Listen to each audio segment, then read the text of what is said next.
Hello and welcome to yet another edition of 21 Minutes with KKB. My name is Kwabena Kyenkyenhene Boateng. Today I'm very happy that I'm sitting right here again with a gentleman I have come to know as somebody who is more Ghanaian than a lot of Ghanaians, you know. I first spoke to him, I think it was in 2018 when he first arrived in the country, and he has started a few things. He seemed very excited about the country, and he had so many ideas. I wanted to change a lot of things and try and make things happen. 2 years down the line, what has been the progress made so far? I'm sure you share with us a few of those things. And also, more critically, it's time for us to have elections. And so we'll take his views on quite a number of things happening in the country in the prelude to the elections right here in Ghana. Stay with us.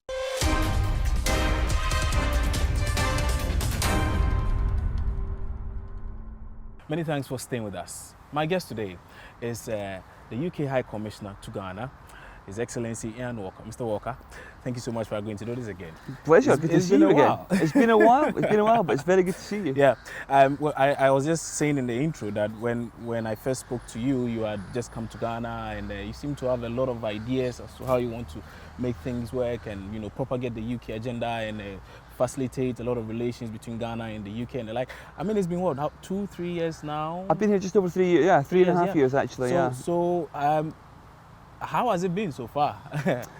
Well, you know, some things change and some things remain the same. And I'm pleased of the things that remain the same. I remain a huge enthusiast for life in Ghana.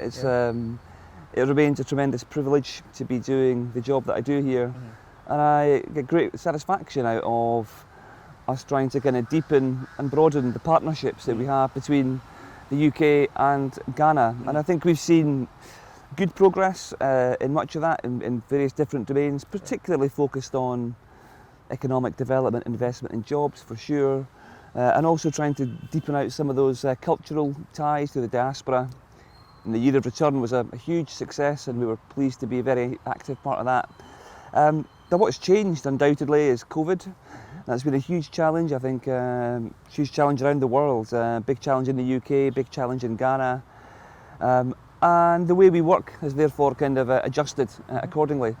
But we've adjusted a lot of our work to adapt to that kind of context. We've been incredibly busy, and then obviously elections. So so here we are, you know, not long until the elections, and very much looking forward to seeing them here. I see. I also noticed that you've been engaging in a lot of activities with a lot of media houses. I think there was one with Joy FM or so. Okay. You went riding. You toured a number of cities in the country. You were riding. You were having all of these interactions. I mean, in all of these interactions, how have you seen this? Let me just leave it at that. Yeah. So the reason I did that, and I think one of the real insights I got was by being on a bike. I was just able to, I guess, be a little more accessible. So I was able to be ordinary. People are struggling to be like you, and you want to be ordinary. But I think that the thing for my job is that, of course, it's a great privilege to meet people in high office, and that obviously matters. It's a big part of what I do. But I absolutely believe that to understand the pulse of a country, you have to get outside the capital. And to understand the pulse of a country, you need to speak to people who are in all different walks of life. Yeah. And that really, I find that really invigorating. That's what I enjoy, that element of my role. And that cycle from Burkina down to Accra was a great opportunity to do that. And it was less about the cycling, as I've talked about before. It's less about the cycling and much more about seeing the beauty of this country and talking to people in their communities and not having the baggage of His Excellency coming in front of my name, but just being Iain and just being able to talk to people as kind of, you know, fellow inhabitants of Ghana. I remember very well. You trended that week, and I think subsequently you've done a few other things that have gotten you in the news. And I'm usually very excited when I see such things. And then again, there have been similar of such incidents with, I think, is it the Australian High Commissioner as well, and then the French ambassador also. So much so, some are even beginning to say, what, is this the new trend that the diplomats will now try so hard to be as ordinary with the people and try to really understand what the issues are? Is this sort of a new thing? Well, look, I think I can't speak for other people, but I think for me, I don't see myself here as being here to entertain people. That's not my objective. But what we are doing is we are, and have for many years, spent millions of pounds each year in developments. We're looking to encourage more and more private sector participants to come and be present in Ghana. We're encouraging more Ghanaian businesses to do work in the UK, and we're looking to deepen the ties between our countries. And I think the way I find that is effective is by, unsurprisingly, talking to people. So partnerships aren't just at a government to government level. They are at a kind of, at a business level. to business and at a community level. Okay. And that's what we do. And to be honest with you, our work on development has always been in communities. Just last week I was up in Kumasi with the Zongo community up there, and that's where some real conversations are happening. In the context of elections, these are the guys that doing some fantastic stuff about educating people about discouraging violence, encouraging kind of peaceful elections. That kind of community level engagement is kind of, I really believe in it, and I think it's really purposeful. So that's why I do it. I see. So then we are delving straight into the elections. It's been a very slow campaign. For those of us who have observed campaigning in Ghana over a period, it's been very slow, but I'm sure perhaps because of COVID. But of course, in the last few weeks or so, things are beginning to pick up, and jabs here and there, punchlines here and there, and everyone's seeking to find a way to convince the electorate that they are the relatively better alternative. From where you sit and you analysing and seeing all of the things that have happened so far, I mean, let's take just your views on the campaign process so far. How have you seen it? Well, I think, like you have said, the context of COVID clearly changed the dynamic, and so too did the passing of former President Rawlings, I think, which was obviously sad news, I think, for Did you know the him whole personally? country. I did indeed, yeah, I did. Okay. So I'm incredibly sorry to hear of his passing, and I've expressed my condolences to his family. But I think for the election, as you say, slightly slower start than perhaps I would have been used to, but I think COVID had that important context. People couldn't really get together, people couldn't travel.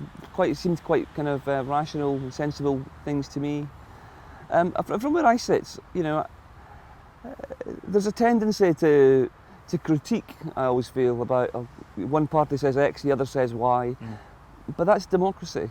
Democracy is when there are competing views of what direction the country should take, of who could lead the country, and that debate is healthy, and that gives people a choice. And I think from my perspective, I always believe it's entirely up to the people of Ghana who they wish to have as their president, as their member of parliament. That's absolutely nothing to do with me. What we do from the UK's perspective is look to support those institutions, the democratic institutions themselves. So we have been doing a lot of work with KDEO, with Star Ghana, really trying to support to make sure that Ghanaians want free, fair and inclusive elections, and we want to support those people that are advocating that.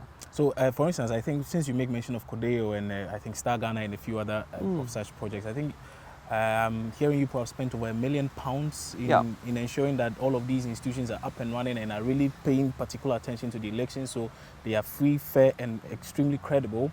It will lead me to then begin to ask one of the things a lot of people say, that the West, the UK, why are you so keen on elections in Ghana? Why are you so particular about things going right for Ghana? So Ghana is a friend, an ally, partner of the UK in so many ways, and I think that we look at Ghana and the kind of development and the progress that Ghana has made under both of parties of both kind of political leaderships, and it's growing prosperity, it's kind of growing inclusion. I think it's commitment to peace, and I think my firm belief is that all of that is built on the foundation of democracy. All of it is built on that.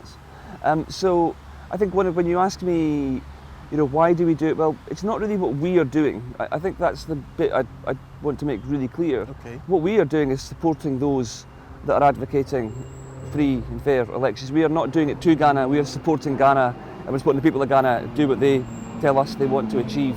Whether that's the political leaderships say that's what they want to see, and we know they do, but actually we fund civil society organisations through Star Ghana. So it's not me pushing things, it's very much enabling Star Ghana to progress and you that just agenda. Supporting them. Exactly. So it's not a case that, say, the UK has any real interest in the elections. We would like the elections to be free, fair and inclusive, and to build on the really proud tradition that Ghana has on elections. So I don't think, again, that we're saying let me say, I think we absolutely expect Ghana to have free and fair and inclusive elections. Since '92, the first ones, and then the first transition of power in 2000 to 2001, Yeah. I think Ghana really has built a story, and you can see the progress of the country through that time. And I think we really want to see that kind of build. And I know the people that want that more than me, it seems, are Ghanaians. I see. So then, for instance, when you sit back and you hear comments by, say, some flag bearers suggesting, no, the EC is not doing the work well, no, this is it, no, they'll rig the elections, blah, blah, blah. When you sit and you hear such things, of course, there have been accusations from both ends, but when you sit and observe some of these things, do you think they are possible threats to the peaceful election we are looking for this year exactly? Well, I always think that, if you make the analogy to a game of football, you don't want the commentary to always be about the performance of the referee.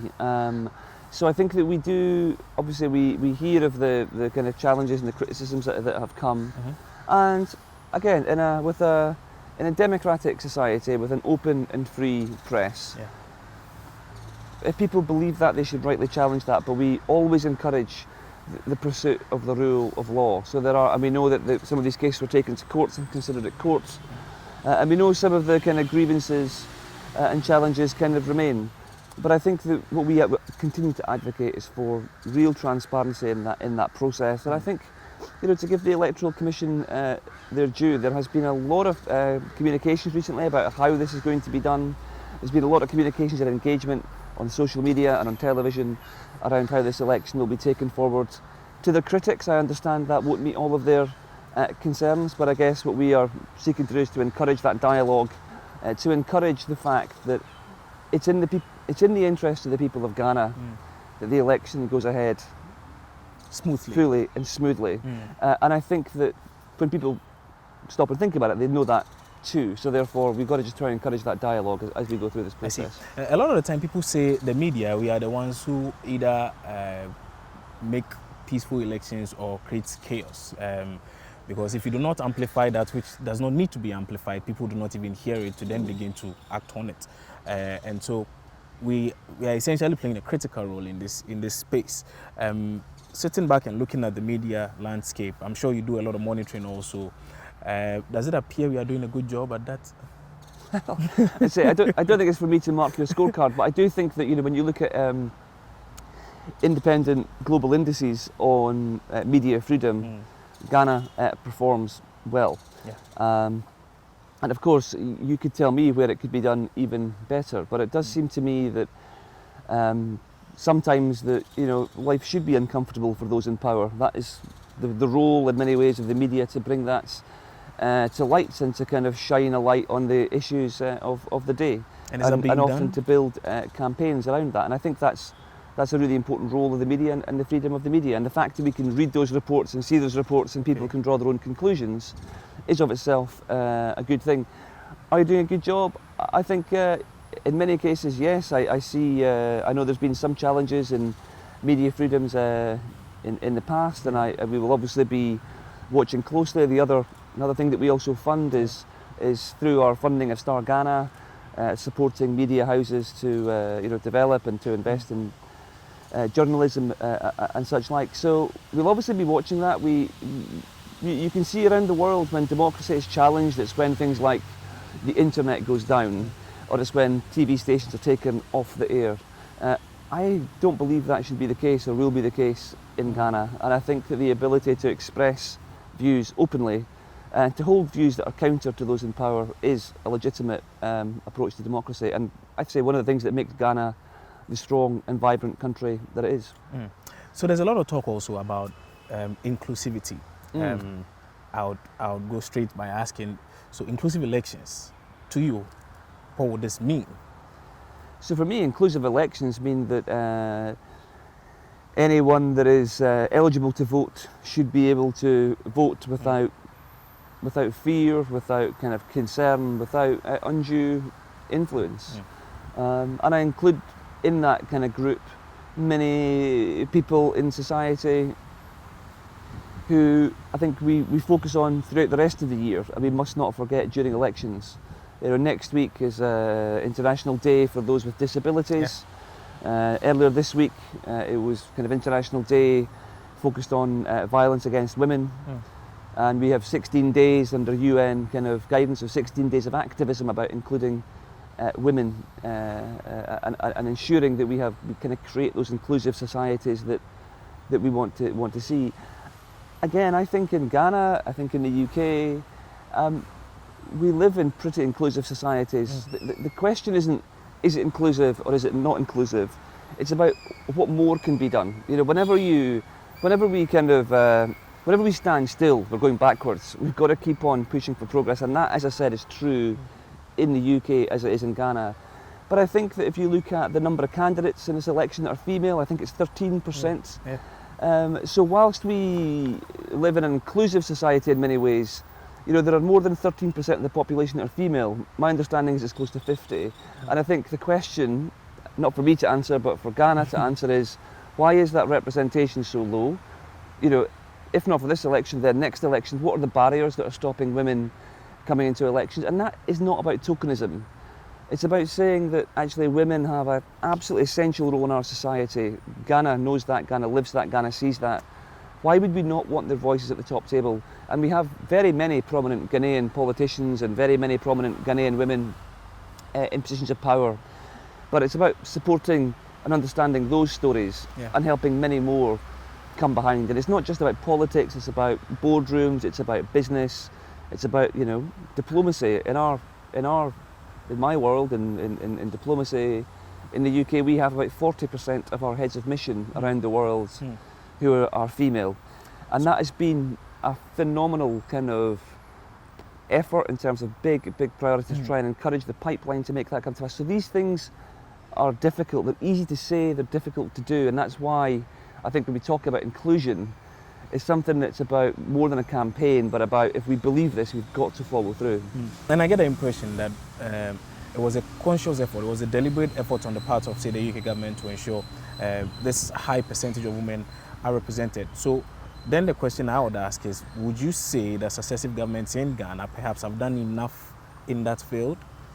Well, it's clear they've done a lot, right? I mean, there are as I said, there's prominent women in Ghanaian politics, the Minister of Foreign Affairs, Minister of Communications, the role of Queen Mothers in society. There are chief executives of Vodafone, of all sorts of different big organisations. So it's not that it doesn't happen. I think we've got to get beyond the narrative that. But is it enough? Yes, we know efforts is being done. So for me, I think the answer is it's evident that we can do more. It's evident that we can be doing more in the UK and we can do more in Ghana. And this is not, as I said, this is not about what I think. It's what I think I hear people of Ghana tell me we think. How do we encourage this? It should be good news if you hear a candidate, for instance, say that this time around I want a lady to partner me, and you hear another party say, well, we want a lady to actually be our flag bearer.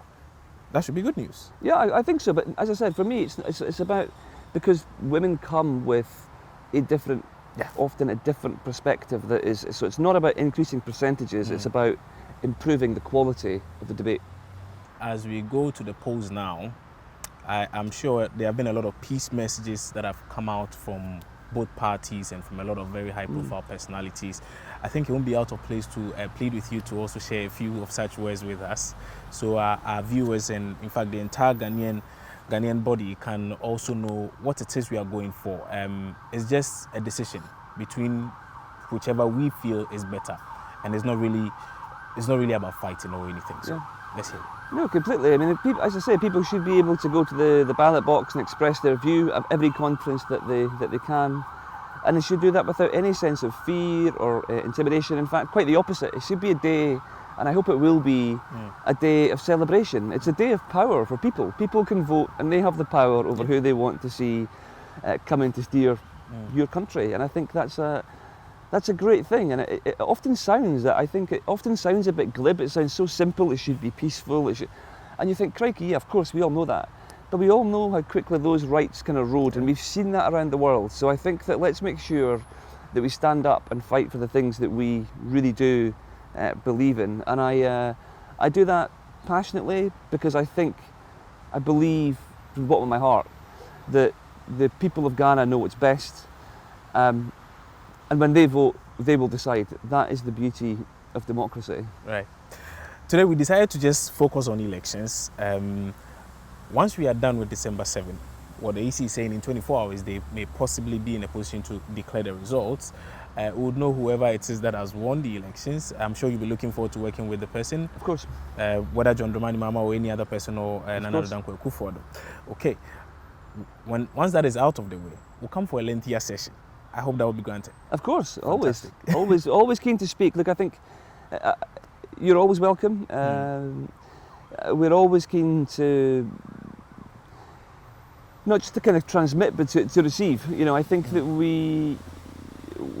I approach this job, my mission approaches this job with the utmost humility. We are not seeking to impose our will, we're seeking to work with Ghana in all that we do, whichever government that is. And I can say that in total confidence because in my personal experience, I'm not a political appointment. I have worked for both kind of David Cameron on the Conservative side and Tony Blair and Gordon on the Labour side.